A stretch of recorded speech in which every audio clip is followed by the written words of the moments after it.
Hello students, let's see this question. The question has one assertion, one reason, understand करके correct option choose करना है.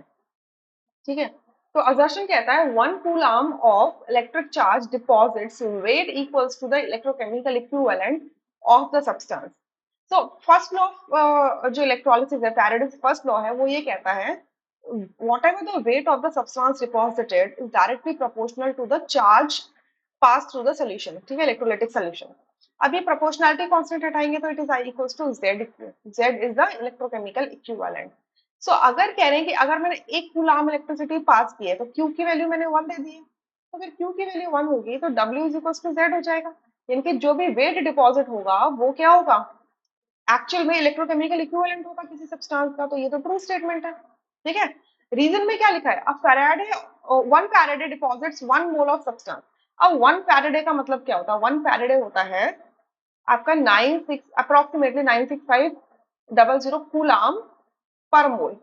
पर मोल मतलब आप ये समझते हैं कि एक जो इलेक्ट्रॉन होता है, 1 इलेक्ट्रॉन में जो चार्ज होता है दैट इज 1.6021 का होता है into 10 to the power -19 coulomb ही होता है.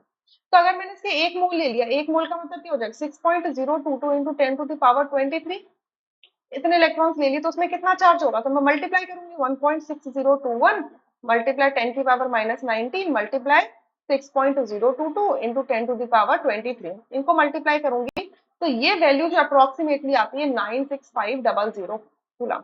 सो 1 फैराडे का मतलब है कि एक मोल इलेक्ट्रॉन कितना चार्ज कैरी कर रहे हैं. इसका ये मतलब नहीं है कि वो एक मोल सब्सटेंस को डिपॉजिट करवाएंगे. ठीक है, ये अप्रोक्स वैल्यू है, ये वैल्यू इससे अलग आती है तो मैंने अप्रोक्सीमेटली लिखा हुआ है. ठीक है. सो ये यहाँ से हो जाएगी फॉल्स स्टेटमेंट. सो सी ऑप्शन यहाँ से करेक्ट हो जाएगा.